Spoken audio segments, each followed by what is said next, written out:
नमस्कार, ये आकाशवाणी पटना है। अब आप अभिषेक दास से प्रादेशिक समाचार सुनिए। पहले मुख्य समाचार। वित्त मंत्री विजेंद्र प्रसाद यादव ने वित्तीय वर्ष 2026-27 का बजट पेश किया। बजट का आकार 3,47,000 करोड़ रुपए से अधिक। बजट में 7 निश्चय 3 पर मुख्य रूप से फोकस। उद्योग क्षेत्र में 50 लाख करोड़ रुपए निजी निवेश को आकर्षित करने का लक्ष्य। चौथे कृषि रोडमैप को बढ़ावा देने और किसानों के लिए कर्पूरी ठाकुर किसान सम्मान निधि योजना शुरू करने की घोषणा। और मुख्यमंत्री नीतीश कुमार ने बजट को संपूर्ण, समावेशी और विकास को बढ़ावा देने वाला बताया। अब समाचार विस्तार से। वित्त मंत्री विजेंद्र प्रसाद यादव ने आज विधानसभा में वित्तीय वर्ष 2026-27 का बजट पेश किया। इस बार बजट का आकार 3,47,589 करोड़ रुपए से अधिक है। वित्त मंत्री ने कहा कि यह पिछले बजट की तुलना में 30,000 करोड़ रुपए अधिक है। वित्तीय वर्ष 26-27 में बिहार का राज्य का बजट आकार 3,47,589 करोड़ 76 लाख रुपए है। वित्तीय वर्ष 26-27 में वार्षिक स्कीम का बजट अनुमान 1,22,155 करोड़ 42 लाख रुपए है। वित्तीय वर्ष 26-27 में स्थापना और प्रतिबद्ध व्यय का बजट अनुमान 2,25,434 लाख रुपए है। 26-27 में कुल व्यय का स्कीम व्यय 36.14% स्थापना प्रति व्यय 64.86% है। वित्त मंत्री ने कहा कि वित्तीय वर्ष 2026-27 में राजकोषीय घाटा 39,111 करोड़ 80 लाख रुपए रहने का अनुमान है, जो सकल घरेलू उत्पाद का 2.99% है। वित्तीय वर्ष 26-27 में 39,111 करोड़ 80 लाख रुपए राजकोषीय घाटा रहने का अनुमान है, जो सकल घरेलू उत्पाद 13,09,155 करोड़ का 2.99% है। वित्त मंत्री श्री यादव ने कहा कि दूसरे राज्यों की तुलना में बिहार तेजी से बढ़ती हुई अर्थव्यवस्था है। उन्होंने कहा कि सरकार 7 निश्चय 3 के संकल्प के साथ आगे बढ़ रही है और विकसित बिहार, समृद्ध बिहार के लक्ष्य को हासिल करने की दिशा में अग्रसर है। श्री यादव ने कहा कि चालू वित्तीय वर्ष में बिहार की आर्थिक विकास दर 14.9% रहने की संभावना है। बिहार की आर्थिक विकास दर भी तेज गति से बढ़ने वाले राज्यों में शामिल है। 25-26 के लिए अनुमान है कि बिहार की अर्थव्यवस्था 14.9% की दर से आगे बढ़ेगी। महोदय न्याय के साथ विकास के सिद्धांत पर चलते हुए बिहार ने 7 निश्चय 1, 7 निश्चय 2 के माध्यम से रोजगार, शिक्षा, स्वास्थ्य, कृषि आधारभूत संरचना में उल्लेखनीय उपलब्धि हासिल की। वित्त मंत्री ने कहा कि बजट में चौथे कृषि रोडमैप को बढ़ावा देने के साथ साथ उद्योग के क्षेत्र में 50 लाख करोड़ रुपए निजी निवेश को आकर्षित करने का लक्ष्य है। उद्योग में 50 लाख करोड़ रुपए की निजी निवेश आकर्षित करने, चौथे कृषि रोड मैप में किसानों की आय बढ़ाने, मखाना उत्पादन, डेयरी उद्योग और मत्स्य एवं पशुपालन को प्रोत्साहित करने, प्रत्येक प्रखंड में आदर्श विद्यालय और डिग्री कॉलेज स्थापित करने के लिए जिला अस्पतालों को सुपर स्पेशलिस्ट स्तर तक ले जाने, 5 नए एक्सप्रेस वे और सौर ऊर्जा विस्तार करने, शहरी गरीबों के लिए सस्ते आवास उपलब्ध कराने तथा पर्यटन और खेल को विश्व स्तरीय बनाने की दिशा में ठोस कदम उठाने के लिए सरकार संकल्पित है। वित्त मंत्री श्री यादव ने कहा कि सरकार अगले 5 वर्षों में प्रति व्यक्ति आय को दोगुना करने और 1 करोड़ रोजगार के नए अवसर सृजित करने के लिए प्रतिबद्ध है। अब 7 निश्चय 3 के संकल्प के साथ बिहार को देश के अग्रणी विकसित राज्यों की श्रेणी में लाने का लक्ष्य रखा गया है। इस संकल्प के अंतर्गत राज्य की प्रति व्यक्ति आय को दोगुना करना, 1 करोड़ रोजगार अवसर सृजित करना, महिलाओं को सशक्त बनाने के लिए विशेष प्रावधान किए गए हैं। अब तक 1,56 लाख से अधिक महिला सदस्यों को 10-10 हजार रुपए की सहायता दी जा चुकी है। साथ ही उनके व्यवसाय को और आगे बढ़ाने में मदद करने के लिए 2 लाख रुपए तक की अतिरिक्त सहायता राशि उपलब्ध कराई जाएगी। वित्तीय वर्ष 2026-27 के बजट में कई नई घोषणाएं की गई हैं। वित्त मंत्री विजेंद्र प्रसाद यादव ने कृषि और पशुपालन तथा संबद्ध क्षेत्रों के लिए कई महत्वपूर्ण घोषणाएं की। एक रिपोर्ट।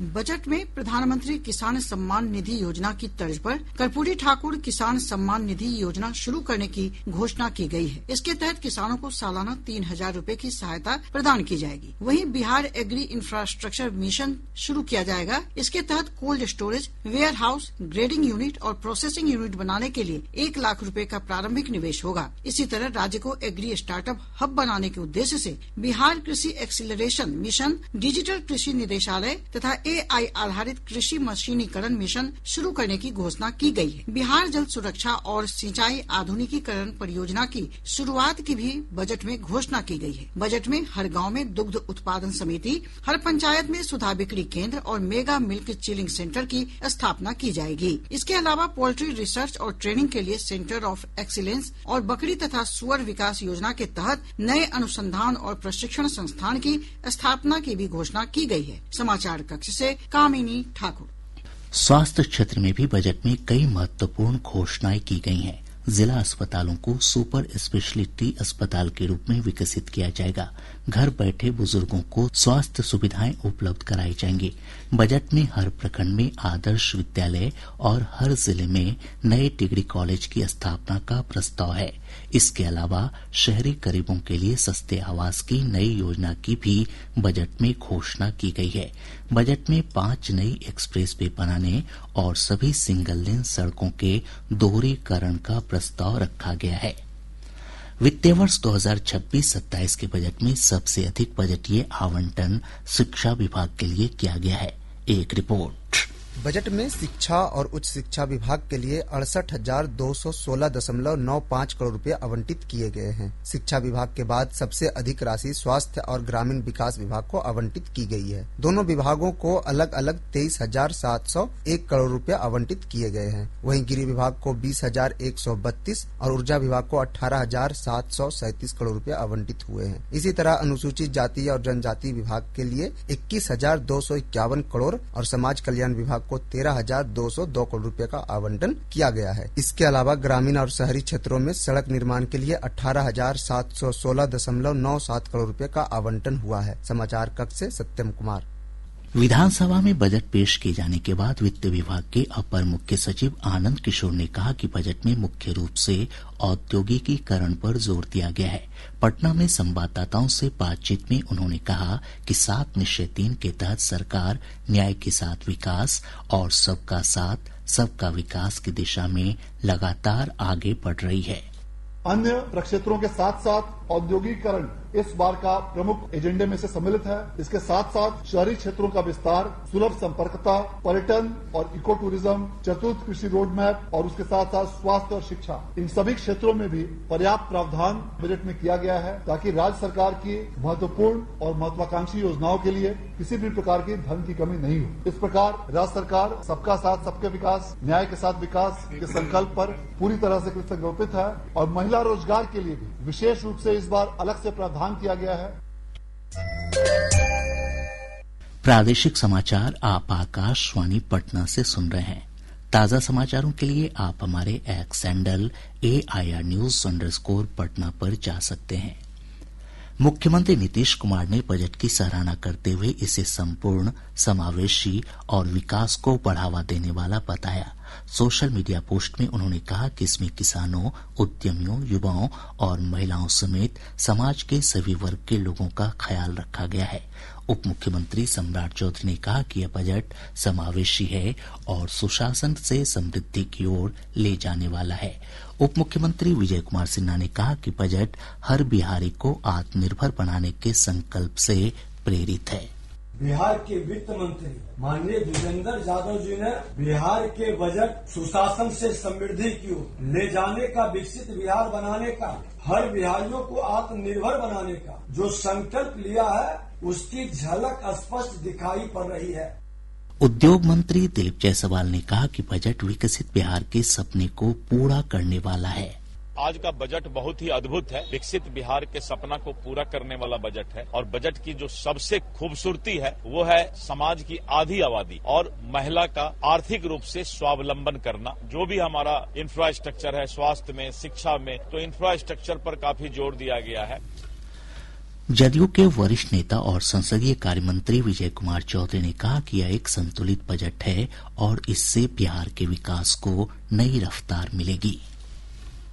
ये काफी संतुलित है और बिहार को विकास के रास्ते पर तेज गति से बढ़ाने वाला बजट है। मुख्यमंत्री ने जो घोषणा की है कि अगले 5 वर्षों में बिहार को विकसित प्रदेशों की श्रेणी में ले जाना है, ये उसी घोषणा और उसी लक्ष्य के अनुरूप बजट है। राजद तथा कांग्रेस समेत सभी विपक्षी दलों ने बजट की आलोचना की है। राजद के वरिष्ठ नेता और विधायक भाई वीरेंद्र ने कहा कि बजट में कुछ भी नया नहीं है। बजट में कोई नई बात नहीं है। पुरानी बजट में ही डेंटिंग पेंटिंग केवल हुआ है। डेंट में थोड़ा कमजोर था तो उसको थोड़ा पेंट करके ये किया गया है और इसके अलावा में कोई बजट में नई बात नहीं है, पुरानी बात है। पैसा पंप केवल गया है। कांग्रेस के प्रदेश अध्यक्ष राजेश राम ने बजट को उम्मीदों के प्रतिकूल बताया।